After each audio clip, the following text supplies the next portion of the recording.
After having my döner here, my kebab, I will have now an ice cream over there. Come with me. That's very convenient because the best ice cream is just across the road. It is here. Come to Homemade Crempi Gelato and look at these ice creams here. This is the best ice cream in town. It's always hard to choose the right one. But I think maybe I go for Kokos today. It's very light Kokos.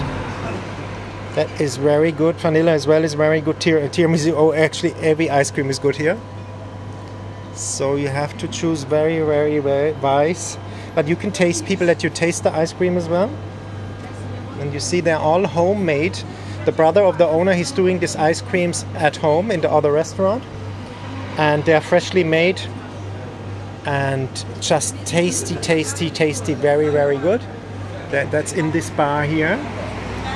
Come to the bar here and you will have something very good. Ice cream, yeah?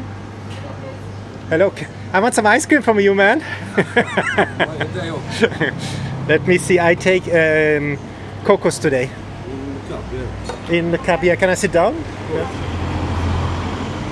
Yes, I take Kokos today. This is my best friend here in Medjugorje. He is the best, simply the best. Almost, yes. And look at this. Doesn't that look tasty and good? That's what I'm going to eat. They make very good big scoops for you when you come here to Medjugorje. Come to this place, to this guy, and you will get the best ice cream in town. Sorry, I think I have to stop now. I have to eat this ice cream now. I'm sorry.